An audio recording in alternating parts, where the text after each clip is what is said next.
+2 അക്കൗണ്ടൻസിയുടെ first chapter basic concept accounting for partnership. അതിനെക്കുറിച്ചാണ്. അതിൽ വരുന്ന ഇമ്പോർട്ടൻറ്റ് ക്വസ്റ്റ്യൻസ് ആൻഡ് ആൻസേഴ്സ് അതാണ് പറഞ്ഞത്. ക്യാപ്സൂൾസ് ഇപ്പോൾ എക്സാമൊക്കെ അടുത്തുകൊണ്ടിരിക്കണോ, അപ്പോൾ അതിന് ജയിക്കാൻ വേണ്ടിയുള്ള ക്യാപ്സൂളാണ് ഞാൻ പറഞ്ഞിരുന്നത്. ഫസ്റ്റ് ഞാൻ അതിൽ ചോദിക്കാവുന്ന ക്വസ്റ്റ്യൻസ് ഫസ്റ്റ് ചാപ്റ്ററിൽ ചോദിക്കുന്നത് ഡിഫൈൻ പാർട്ണർഷിപ്പ് ചോദിക്കും. പിന്നെ വാട്ട് ഈസ് പാർട്ണർഷിപ്പ് ഡീഡ്. മൂന്നാമത് ചോദിക്കാവുന്നത് profit and loss appropriation account. 4 fixed ക്യാപിറ്റലും ഫ്ലക്ച്വേറ്റിംഗ് ക്യാപിറ്റലും നമ്മുടെ ഡിഫറൻസ്. ഇങ്ങനെ ഒരു 4 ക്വസ്റ്റ്യൻസാണ് ഇതിൽ ചോദിക്കാൻ സാധ്യതയുള്ളത്. അതിൽ ഏറ്റവും ഇമ്പോർട്ടൻ്റ് ആയിട്ട് വരുന്നത് ഒരു മാർക്കിൻ്റെ ക്വസ്റ്റ്യൻ പാർട്ണർഷിപ്പ് ഡീഡിനെ കുറിച്ച് ചോദിക്കാം. Profit loss appropriation account it's very important question. Next difference between fixed capital and fluctuating capital method. ഇതാണ് ഇതിൽ വരാവുന്ന ക്വസ്റ്റ്യൻസ് വരുന്നത്. എന്താണ് പാർട്ണർഷിപ്പ് എന്ന് ചോദിച്ചു കഴിഞ്ഞിട്ടുണ്ടെങ്കിൽ നമുക്ക് സിമ്പിളായിട്ട് ഉത്തരം എഴുതാം. പാർട്ണർഷിപ്പ് എന്ന് പറയുന്നത് the relation between the persons who have agreed to share the profit of a business carried on by all or any one of them acting for all. ഇത് മിക്കവാറും കുട്ടികൾക്ക് അറിയാം. ചോദിക്കുന്ന ഒരു സിമ്പിൾ സാധാരണ 1-2 വ്യക്തികൾ ചേർന്ന് ഒരു ബിസിനസ് നടത്തുകയും ആ ബിസിനസ്സിലുണ്ടാകുന്ന ലാഭം അവർ ഷെയർ ചെയ്യുന്നത് എഗ്രിമെൻ്റ് പ്രകാരമോ അല്ലെങ്കിൽ ഈക്വലായിട്ടോ പാർട്ട്നേഴ്സ് ഷെയർ ചെയ്യാം. അതാണ് മലയാളത്തിൽ അതിൻ്റെ മീനിങ് എന്ന് പറയുന്നത്. ഇംഗ്ലീഷിൽ പറഞ്ഞു കഴിഞ്ഞാൽ the relation between the persons who have agreed to share the profit of a business carried on by all or any one of them acting for all. ഒരു 1-2 സെൻറ്റൻസ് ഉള്ളത് മാത്രം എഴുതാം. രണ്ടാമതിൽ ചോദിക്കാവുന്ന ക്വസ്റ്റ്യൻ എന്ന് പറയുന്നത് പാർട്ണർഷിപ്പ് ഡീഡാണ്. What is partnership deed? It is an agreement between the partners. It is a സിമ്പിളായിട്ട് പറഞ്ഞു it is an agreement between the partners തമ്മിലുള്ള എഗ്രിമെൻ്റാണ്. It contain the rules and regulations of പാർട്ണർഷിപ്പിൻ്റെ റൂൾസ് ആൻഡ് റെഗുലേഷൻസ് ആ partnership ഡീഡിൽ ഉണ്ടായിരിക്കും. It is a document. ഇതൊരു ഡോക്യുമെൻ്റാണ്. It's a document containing the terms and conditions of a partnership or contain the agreement between the partners. നമുക്ക് ഏതൊരു സ്ഥാപനത്തിനായാലും agreement ഉണ്ടായിരിക്കും. ആ എഗ്രിമെൻ്റ് എന്താണെന്ന് ചോദിക്കും. പാർട്ണർഷിപ്പിൻ്റെ എഗ്രിമെൻ്റ് എന്താണെന്ന് ചോദിച്ചാൽ നമുക്ക് പറയാവുന്ന ആൻസറാണ് പാർട്ണർഷിപ്പ് ഡീഡ് എന്ന് പറയുന്നത്. സാധാരണ 1 മാർക്കിൻ്റെ ക്വസ്റ്റ്യനാണ് സാധാരണ ചോദിക്കുന്നത്. 1 മാർക്കിൻ്റെ ക്വസ്റ്റ്യൻ ഫസ്റ്റ് പാർട്ടിൽ ചോദിക്കുന്ന ക്വസ്റ്റ്യനാണ്. It is A document containing the terms and conditions of a partnership. That is the സിമ്പിളായിട്ട് പറഞ്ഞു കഴിഞ്ഞാൽ നമുക്ക് ആ ഉത്തരം എഴുതാം. ഇനി നെക്സ്റ്റ് പിന്നെ പാർട്ണർഷിപ്പ് ഡീഡിൽ what are the contents of partnership. Write any 4 contents of partnership നമ്മളോട് ചോദിച്ചു കഴിഞ്ഞാൽ നമുക്കതിൻ്റെ 4 അത്രകൂടി ഡീറ്റെയിൽ ആയി ചിലപ്പോൾ 2 മാർക്കിൻ്റെ ക്വസ്റ്റ്യൻ ചോദിച്ചു കഴിഞ്ഞാൽ ചിലപ്പോൾ അങ്ങനെ ചോദിക്കാം.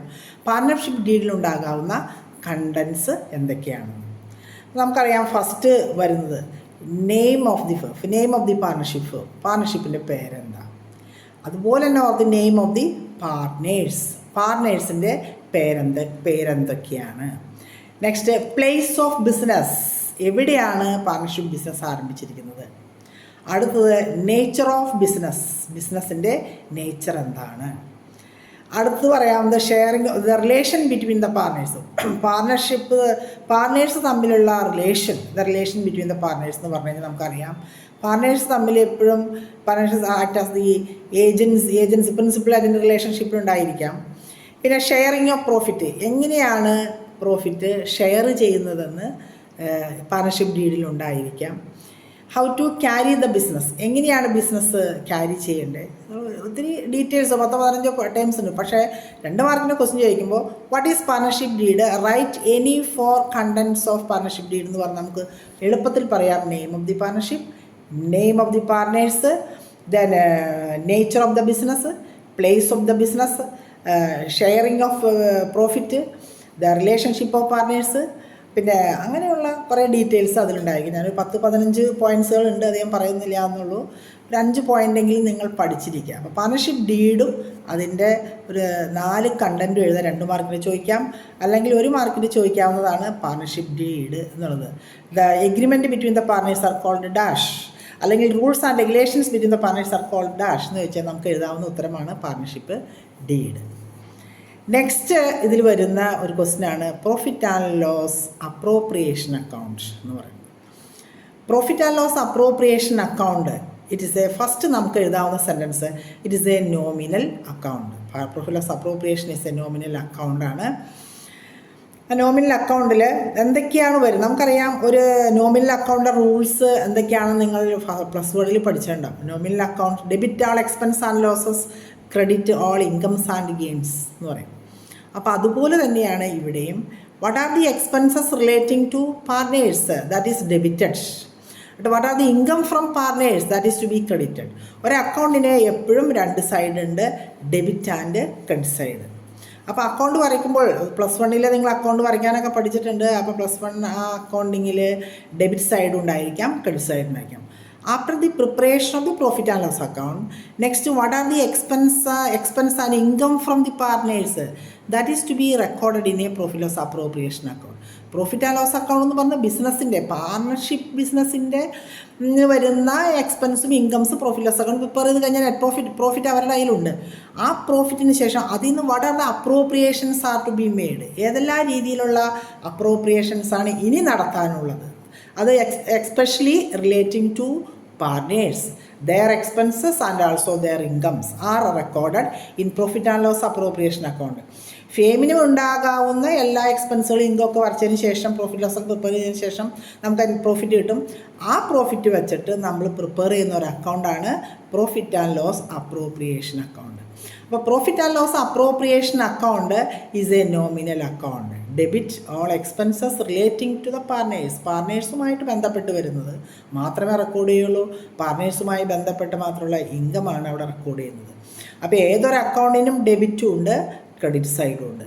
ഇപ്പോൾ ഡെബിറ്റിൽ ഇപ്പോൾ നമുക്ക് പറയാം പ്രോഫിറ്റ് ലോസ് അപ്രോപ്രിയേഷൻ അക്കൗണ്ട് വരച്ച് കഴിയുമ്പോൾ ആ അക്കൗണ്ടിൻ്റെ ഡെബിറ്റ് സൈഡിൽ ക്രെഡിറ്റ് സൈഡിലും എന്തൊക്കെ വരുന്നു. ഇപ്പോൾ ഞാനൊരു ഫോർമാറ്റ് പോലെ നിങ്ങളെ കാണിച്ചു തന്നു കഴിഞ്ഞിട്ടുണ്ടെങ്കിൽ, ഇപ്പോൾ profit and loss appropriation account,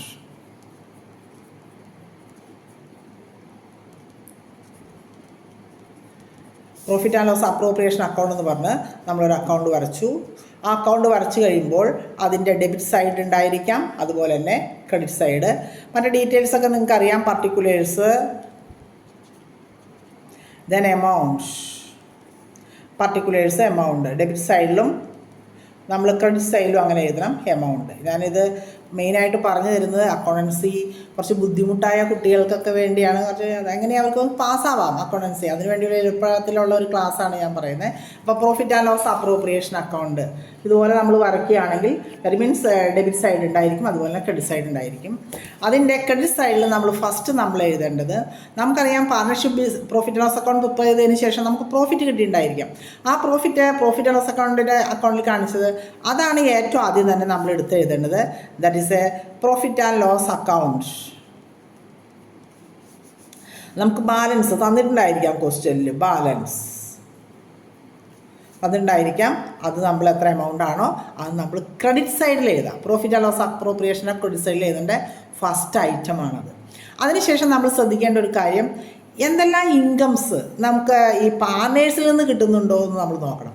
ഉദാഹരണം പറയാം, പാർട്ട്നേഴ്സ് കുറച്ച് പൈസ ഫേമിൽ നിന്ന് എടുത്തുകൊണ്ട് പോയിട്ടുണ്ടെങ്കിൽ അതിനെ നമ്മൾ പറയുന്ന പേരാണ് ഡ്രോയിങ്സ് എന്ന് പറയുന്നത്. അപ്പോൾ ഈ ഡ്രോയിങ്സ് അവരെടുത്തുകൊണ്ട് പോയി കഴിയുമ്പോൾ അതിന് നമുക്ക് ഇൻട്രസ്റ്റ് കിട്ടും. പലിശ ഫേം വാങ്ങിച്ചെടുക്കും, പാർട്ണർഷിപ്പ് വാങ്ങിക്കും. അപ്പോൾ ഇൻട്രസ്റ്റ് ഓൺ ഡ്രോയിങ്സ് എന്ന് പറയുന്നത് പാർട്ണർഷിപ്പിനെ സംബന്ധിച്ച് ഒരു ഇൻകമാണ്. ആ ഇൻകം നമ്മൾ ക്രെഡിറ്റ് ചെയ്യണം. അപ്പോൾ ഇൻട്രസ്റ്റ് ഓൺ ഡ്രോയിങ്സ് എന്നാണ് രണ്ടാമത് ക്രെഡിറ്റ് സൈഡിൽ വരുന്ന ഐറ്റം, ഇൻട്രസ്റ്റ് ഓൺ ഡ്രോയിങ്സ്. അതായത് പാർട്ട്നേഴ്സ് ഫേമിൽ നിന്ന് പൈസ എടുത്തുകൊണ്ട് പോയി കഴിഞ്ഞാൽ അവരിൽ നിന്ന് പലിശ, ദാറ്റ് മീൻസ് ഫേം വാങ്ങിക്കും. അപ്പോൾ ഫേമിനെ സംബന്ധിച്ചൊരു ഇൻകമാണ്, അത് പാർട്ട്നേഴ്സുമായിട്ട് ബന്ധപ്പെട്ടതാണ്. അപ്പോൾ ഇൻട്രസ്റ്റ് ഓൺ ഡ്രോയിങ്സ് എന്ന് പറഞ്ഞ ഒരു ഐറ്റം നമ്മൾ partnership profit and loss appropriation അക്കൗണ്ടിൻ്റെ ക്രെഡിറ്റ് സൈഡിൽ എഴുതണം. Only two items are recorded in profit and only 2 items are credited in the profit and loss appropriation accounts. Profit and loss account appropriation അക്കൗണ്ടിൻ്റെ credit സൈഡിൽ 2 item മാത്രമേ നമ്മൾ എഴുതുള്ളൂ. ഒന്ന് net profit നമുക്ക് തന്നിട്ടുണ്ടായിരിക്കും, അത് പ്രോഫിറ്റ് ആൻഡ് ലോസ് അക്കൗണ്ട് എന്ന് പറഞ്ഞ് എഴുതാം. അല്ലെങ്കിൽ നിങ്ങൾക്ക് ഇപ്പോൾ നെറ്റ് പ്രോഫിറ്റ് എന്നാണ് എഴുതി തെറ്റൊന്നുമല്ല, അങ്ങനെ തന്നെ എഴുതാം. പിന്നെ വരുന്ന ക്രെഡിറ്റ് സൈഡിൽ വരുന്ന ഒരേ ഒരു item, that is interest on drawings credit സൈഡിൽ വരും. ഇനി അടുത്തത് നമുക്ക് ഡെബിറ്റ് സൈഡിൽ എന്തെല്ലാം വരുമെന്ന് നോക്കാം. ഡെബിറ്റ് സൈഡിൽ വരുന്നത് ഞാൻ പറഞ്ഞു, പാർട്ണർഷിപ്പ് ഫേമിൽ പാർട്ട്നേഴ്സിനോട് അനുബന്ധപ്പെട്ട് വരുന്ന എക്സ്പെൻസുകൾ, അതാണ് നമ്മൾ റെക്കോർഡ് ചെയ്യുന്നത്. ഒരു പാർട്ണർക്ക് സാലറി കൊടുത്തു എന്ന് പറഞ്ഞു കഴിഞ്ഞാൽ ഫേമിനെ സംബന്ധിച്ച് എക്സ്പെൻസ് ആണല്ലോ. പാർട്ട്നേഴ്സ് വർക്ക് ചെയ്യുന്നത് എപ്പോഴും അവരുടെ ഇഫർട്ടിന് നമ്മൾ സാലറി കൊടുക്കണം, അത് കൊടുക്കേണ്ടി വരും. അപ്പോൾ അതും ഫേമിൽ കാണിച്ചു, ഫേമിൻ്റെ പ്രോഫിറ്റ് കുറയുന്ന റേറ്റാണ്. അതുകൊണ്ടാണ് പ്രോഫിറ്റ് ലോസ് അപ്രോപ്രിയേഷൻ അക്കൗണ്ടിൽ ഡെബിറ്റ് ചെയ്യുന്നത്. ആ ഡെബിറ്റ് ചെയ്യുന്നത് ഫസ്റ്റ് ഐറ്റം എന്ന് പറയുന്നത് പാർട്ട്നേഴ്സ് സാലറി. ഏതെങ്കിലും പാർട്ട്നേഴ്സിന് സാലറി കൊടുക്കുന്നുണ്ടെങ്കിൽ എല്ലാ പാർട്ട്നേഴ്സും ചിലപ്പോൾ കൊടുക്കാം, ചിലപ്പോൾ എല്ലാ പാർട്ട്നേഴ്സിനും കൊടുക്കില്ല, ഒരു പാർട്ട്നർക്കാരും കൊടുക്കുന്നു. ആർക്കാണോ കൊടുക്കുന്നത് അത് നമ്മൾ ഡെബിറ്റ് ചെയ്യണം. പ്രോഫിറ്റ് ആൻഡ് ലോസ് അപ്രോപ്രിയേഷൻ അക്കൗണ്ടിൽ നമ്മൾ ഡെബിറ്റ് ചെയ്യേണ്ട ഐറ്റമാണ് പാർട്ട്നേഴ്സ് സാലറി. ചിലപ്പോൾ സാലറി ക്വസ്റ്റ്യനിൽ നമുക്ക് പറയും ഒരു മാസത്തെ സാലറി ആയിരിക്കും നമുക്ക് തന്നിരിക്കുന്നത്. അങ്ങനെ ഒരു മാസത്തെ സാലറിയാണ് തരുന്നതെങ്കിൽ നമ്മുടെ അക്കൗണ്ട് പ്രിപ്പയർ ചെയ്യുന്നത് എപ്പോഴും ഒരു വർഷത്തേക്കാണ്. അപ്പോൾ ഒരു മാസത്തെ സാലറി ആണെങ്കിൽ അതിനെ 12 കൊണ്ട് ഗുണിച്ചിട്ട് വേണം നമുക്ക് എഴുതാനായിട്ട്. ഇപ്പോൾ 4000 രൂപയാണ് ഒരു പാർട്ണർക്ക് കൊടുക്കണമെങ്കിൽ ഒരു മാസത്തെ സാലറി എങ്കിൽ 4000 ഇൻറ്റു 12 എന്ന് എഴുതണം. കാരണം എപ്പോഴും അക്കൗണ്ടിങ് ഇയർ അക്കൗണ്ട് പ്രിപ്പയർ ചെയ്യുന്ന ഒരു വർഷത്തേക്കാണ്. അപ്പോൾ ഒരു വർഷം ആ പാർട്ണർക്ക് കൊടുക്കേണ്ട സാലറി എന്ന് പറയുന്നത് കണ്ടുപിടിക്കാൻ വേണ്ടി നമ്മൾ 12 കൊണ്ട് ഗുണിക്കണം. എപ്പോൾ 1 മന്ത് സാലറിയാണ് തന്നിരിക്കുന്നതെങ്കിൽ. ചിലപ്പോൾ മിക്കവാറും ഇയർലി സാലറി ഒന്നും നമ്മൾ ഗുണിക്കേണ്ട, അത് അങ്ങനെ തന്നെ. ഇപ്പോൾ ഒരു വർഷത്തേക്ക് അയാൾക്ക് 10,000 രൂപ സാലറി കൊടുത്തു എന്ന് പറഞ്ഞു കഴിയുമ്പോൾ നമ്മൾ 10,000 എഴുതിയാൽ മതി. പക്ഷെ പെർ മന്ത് പെർ മന്ത് എന്ന് പറയുകയാണെങ്കിൽ എപ്പോഴും 12 കൊണ്ട് ഗുണിക്കണം. കുട്ടികൾക്ക് ഉണ്ടാകാവുന്ന ക്വസ്റ്റ്യൻ വരുമ്പോൾ തെറ്റിക്കുന്ന വളരെ ഇമ്പോർട്ടൻ്റ് ആയ ഒരു കാര്യമാണ് അത് സാലറി വേഗം എടുത്ത് എഴുതി. അങ്ങനെ ചെയ്യരുത്, അത് നോക്കണം നമ്മൾ. പെർ മന്ത് ആണോ പെർ ഇയർ ആണോ? ഇയർ ആണെങ്കിൽ തന്നിരിക്കുന്ന എമൗണ്ട് അങ്ങനെ തന്നെ എഴുതാം. പെർ മന്ത് ആണെങ്കിൽ നമ്മളതിനെ 12 കൊണ്ട് ഗുണിച്ചിട്ട് എഴുതും. എന്താ 12 ഗുണിക്കാൻ കാരണം? ഒരു വർഷത്തിൽ 12 മാസമുണ്ട്, അതുകൊണ്ടാണ് നമ്മളങ്ങനെ ഗുണിച്ചെഴുതുന്നത്. അപ്പോൾ സാലറി ഇപ്പോൾ ഒരാൾ പാർട്ണർക്കുള്ളൂവെങ്കിൽ അയാളുടെ പേര് എഴുതുക. 2 പാർട്ട്നേഴ്സിനുണ്ടെങ്കിൽ 2 പാർട്ണർക്കും എഴുതേണ്ടതാണ്. ഇനി അടുത്തത് വരുന്നതാണ് ഇൻട്രസ്റ്റ് ഓൺ ക്യാപിറ്റൽ എന്ന് പറയുന്ന ഒരു ഐറ്റം ഉണ്ട്. പാർട്ട്നേഴ്സ് ഫേമിലേക്ക് ഒരു പാർട്ണർഷിപ്പ് ബിസിനസ് നടത്തിക്കൊണ്ടുപോകുന്ന എത്ര പാർട്ട്നേഴ്സ് ഉണ്ടോ അവർ കൊണ്ടുവരുന്ന മൂലധനം, ആ മൂലധനത്തിന് പറയുന്ന പേരാണ് ക്യാപിറ്റൽ. ആ ക്യാപിറ്റലിൽ കൊണ്ടുവന്ന് അതിൻ്റെ അടിസ്ഥാനത്തിലാണ് അവർ ബിസിനസ് നടത്തിക്കൊണ്ടുപോകുന്നത്. അപ്പോൾ ആ ബിസിനസ്സിലേക്ക് എത്ര ക്യാപിറ്റലാണോ കൊണ്ടുവന്നിരിക്കുന്നത് അതിന് പലിശ എപ്പോഴും ഫേം കൊടുക്കണം. അങ്ങനെ ഫേം കൊടുക്കുന്ന ആ ഇൻട്രസ്റ്റിനെയാണ് നമ്മൾ ഇൻട്രസ്റ്റ് ഓൺ ക്യാപിറ്റൽ എന്ന് പറയുന്നത്. ഇൻട്രസ്റ്റ് ഓൺ ക്യാപിറ്റൽ എത്രയാണെന്ന് ക്വസ്റ്റ്യനിൽ നമുക്ക് പറഞ്ഞിരിക്കും. മേ ബി 5% ആയിരിക്കാം, 6% ആയിരിക്കും. എത്രയാണോ ക്വസ്റ്റ്യനിൽ തന്നിരിക്കുന്നത് അത്രയും നമ്മൾ എഴുതേണ്ടതായിട്ട് വരും. ഇപ്പോൾ ഒരു ക്യാപിറ്റൽ ഇൻറ്റു 12/100, അല്ലെങ്കിൽ 10 ആണെങ്കിൽ 10/100, 6 ആണെങ്കിൽ 6/100. നമ്മളത് കണ്ടുപിടിച്ച് ഓരോ പാർട്ണർക്കും ഉള്ള ഇൻട്രസ്റ്റ് എത്രയാണെന്ന് നമ്മൾ എഴുതേണ്ടതാണ്. ഇൻട്രസ്റ്റ് ഓൺ ക്യാപിറ്റൽ പേ എന്ന് പറഞ്ഞാൽ എ, ബി ആണെങ്കിൽ ബി, ഇത്ര പെർസെൻറ്റേജ് ക്വസ്റ്റ്യൻ പറയുന്ന അനുസരിച്ച് നമ്മൾ ചെയ്യണം. അപ്പോൾ ഇൻട്രസ്റ്റ് ഓൺ ക്യാപിറ്റൽ നമ്മൾ ഡെബിറ്റ് ചെയ്യണം. ഇനി വരാവുന്ന ഒരു ഐറ്റം എന്ന് പറയുന്നത് കമ്മീഷൻ. ചിലപ്പോൾ പാർട്ട്നേഴ്സ് കമ്മീഷൻ വ്യവസ്ഥയിൽ ഫേമിലി വർക്ക് ചെയ്യുന്നുണ്ടാകും. അപ്പോൾ പാർട്ട്നേഴ്സ് കമ്മീഷൻ എന്ന് പറഞ്ഞ് നമുക്ക് തരാറുണ്ട്. ആ പാർട്ട്നേഴ്സ് കമ്മീഷൻ എപ്പോഴും പ്രോഫിറ്റ് ആൻഡ് ലോസ് അപ്രോപ്രിയേഷൻ അക്കൗണ്ടിൽ നമ്മൾ ഡെബിറ്റ് ചെയ്യണം. അപ്പോൾ പാർട്ട്നേഴ്സ് കമ്മീഷൻ, ഇപ്പോൾ എല്ലാ പാർട്ട്നേഴ്സിനും കമ്മീഷൻ ഉണ്ടെങ്കിൽ തന്നിരിക്കുന്ന എമൗണ്ട് അങ്ങനെ ഗുണിക്കേണ്ട കാര്യമൊന്നും. എത്രയാണോ എമൗണ്ട് കൃത്യമായിട്ട് തന്നിരിക്കുന്നത് ആ എമൗണ്ട് അതേപോലെ തന്നെ നമ്മൾ പ്രോഫിറ്റ് ആൻഡ് ലോസ് അപ്രോപ്രിയേഷൻ അക്കൗണ്ടിൽ എഴുതിയാൽ മതി. ഇത്രയാണ് മെയിനായിട്ട് വരാവുന്ന ഐറ്റം. പിന്നെ ചില വലിയ ക്വസ്റ്റ്യൻസൊക്കെ ഒരു CA എങ്ങനെ പഠിക്കുന്ന വലിയ ക്വസ്റ്റ്യൻസ് ചിലപ്പോൾ പാർട്ട്നേഴ്സ് ഫേമിൽ നിന്ന് ലോൺ എടുത്തുകൊണ്ട് കൊണ്ടുപോയിട്ടുണ്ടെങ്കിൽ ഇൻട്രസ്റ്റ് ഓൺ ലോൺ എന്ന് പറയുന്ന ഒരു ഐറ്റം കൂടി വരാറുണ്ട്. ദാറ്റ് മീൻസ് അത് വളരെ റെയറായിട്ടേ ചോദിക്കാറുള്ളൂ, വരാറുണ്ട്. ഇൻട്രസ്റ്റ് ഓൺ ലോൺ ഉണ്ടെങ്കിൽ അതുപോലെ നമ്മൾ എഴുതേണ്ടതാണ്. ഇപ്പോൾ +2 പഠിക്കുന്ന കുട്ടികളായതുകൊണ്ട് ക്വസ്റ്റ്യൻ പേപ്പറുകളിൽ അങ്ങനെയൊന്നും കാണാറില്ല. അപ്പോൾ മെയിനായിട്ട് വരുന്ന ഐറ്റം എന്ന് പറയുന്നത് ഡെബിറ്റ് ചെയ്യേണ്ട ഐറ്റം പ്രോഫിറ്റ് ആൻഡ് ലോസ് അക്കൗണ്ടിൽ പ്രോഫിറ്റ് ആൻഡ് ലോസ് അപ്രോപ്രിയേഷൻ അക്കൗണ്ടിൽ ഡെബിറ്റ് ചെയ്യേണ്ട മെയിനായിട്ട് വരുന്ന ഐറ്റം എന്ന് പറയുന്നത് 1 partners salary, 2 interest on capital, 3 partners commission. ഇത്രയാണ് ഡെബിറ്റ് ചെയ്യേണ്ട ഐറ്റം. ഒരു പക്ഷേ മേ ബി സംടൈംസ് ചോദിക്കാറുണ്ട് ഇൻട്രസ്റ്റ് ഓൺ ലോൺ. ചിലപ്പോൾ പാർട്ട്നേഴ്സ് ഫേമിൽ നിന്ന് ലോൺ എടുക്കാറുണ്ടെങ്കിൽ ആ ലോണിന് എന്തെങ്കിലും രീതിയിലുള്ള ലോണിന് വരുന്ന എന്തെങ്കിലും വരുന്നുണ്ടെങ്കിൽ നമ്മൾ ഇൻട്രസ്റ്റ് ഓൺ ലോൺ എഴുതാം. അല്ലെങ്കിൽ അത് സാധാരണ ആയിട്ട് ചോദിക്കാറില്ല. അപ്പോൾ പൈസ എടുത്തുകൊണ്ട് പോയിട്ടുണ്ടെങ്കിൽ ദാറ്റ് മീൻസ് നമുക്കറിയാം ഇൻട്രസ്റ്റ് ഓൺ ഡ്രോയിങ്. ഇത്ര ഐറ്റംസാണ്. അപ്പോൾ നിങ്ങൾ ഓർത്തിരിക്കേണ്ടത് that means profit and loss appropriation അക്കൗണ്ടിൽ 2 സൈഡ് ഉണ്ട്, ഡെബിറ്റ് സൈഡ് ആൻഡ് ക്രെഡിറ്റ് സൈഡാണ്. ക്രെഡിറ്റ് സൈഡിൽ 2 ഐറ്റംസ് വരുള്ളൂ. ദാറ്റ് മീൻസ് ഒന്ന് പ്രോഫിറ്റാണ്, that is profit and loss account. അതിനെ നമുക്ക് വേണമെങ്കിൽ പ്രോഫിറ്റ് നെറ്റ് പ്രോഫിറ്റ് തന്നിട്ടുണ്ടെങ്കിൽ നമുക്ക് അങ്ങനെ എടുത്ത് എഴുതാം. രണ്ടാമത് ക്രെഡിറ്റ് ചെയ്യേണ്ട ഐറ്റം എന്ന് പറയുന്നത് ഇൻട്രസ്റ്റ് ഓൺ ഡ്രോയിങ്സ് ആണ്. ഇൻട്രസ്റ്റ് ഓൺ ഡ്രോയിങ്സ് ദാറ്റ്സ് നമ്മളത് എഴുതണം.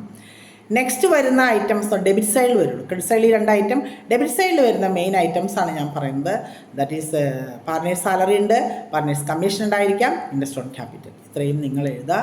ഇതിന് ശേഷം ഇതിൻ്റെ ബാലൻസ് ചെയ്യുക. മേ ബി ക്രെഡിറ്റ് സൈഡ് ആയിരിക്കും കൂടുതൽ, ഡെബിറ്റ് സൈഡ് കുറവായിരിക്കും. ഒരു അക്കൗണ്ട് ബാലൻസ് ചെയ്യുമ്പോൾ നമുക്കറിയാം ഏത് സൈഡാണോ കൂടുതൽ വരുന്നത് അത് 2 സൈഡിൽ എഴുതണം. കുറവ് വരുന്നിടത്ത് കൂടുതൽ എമൗണ്ട് എഴുതി കുറച്ച് ചെയ്യുമ്പോൾ നമുക്ക് കിട്ടുന്നത് പ്രോഫിറ്റാണ്. ആ പ്രോഫിറ്റ് നമ്മളെപ്പോഴും പാർട്ട്നേഴ്സ് ക്യാപിറ്റൽ അക്കൗണ്ട്സ് എന്ന് പറഞ്ഞ് എഴുതണം. Partners capital account. ഇത്രയും എഴുതി കഴിഞ്ഞാൽ profit and loss appropriation account കഴിഞ്ഞു. അടുത്തതാണ് നമ്മൾ വരയ്ക്കുന്നത് പാർട്ട്നേഴ്സ് ക്യാപിറ്റൽ അക്കൗണ്ടാണ്. പാർട്ട്നേഴ്സ് ക്യാപിറ്റൽ അക്കൗണ്ട് വരയ്ക്കുമ്പോൾ നമ്മൾ ശ്രദ്ധിക്കേണ്ട ഒരു കാര്യമുണ്ട്. പാർട്ട്ണർഷിപ്പിൻ്റെ ക്യാപിറ്റൽ അക്കൗണ്ട് പ്രിപ്പറേഷന് വേണ്ടി 2 മെത്തേഡ് നമുക്ക് ഫോളോ ചെയ്യാം. Fixed capital method and fluctuating capital method. ഇത് പറയുന്നതിനേക്കാൾ മുമ്പ് എന്താണ് ഫിക്സഡ് ക്യാപിറ്റൽ എന്നും എന്താണ് ഫ്ലക്ച്വേറ്റിംഗ് ക്യാപിറ്റൽ എന്നും നമ്മൾ അറിയണം. സാധാരണ രീതിയിൽ ഇതിൽ നിന്ന് ചോദിക്കാവുന്ന, ഈ ചാപ്റ്ററിൽ നിന്ന് ചോദിക്കാവുന്ന ഒരു 4 മാർക്കിൻ്റെ ക്വസ്റ്റ്യനാണ്, കമ്പൾസറി ക്വസ്റ്റ്യനാണ്. Distinguish between fixed capital method and fluctuating capital method.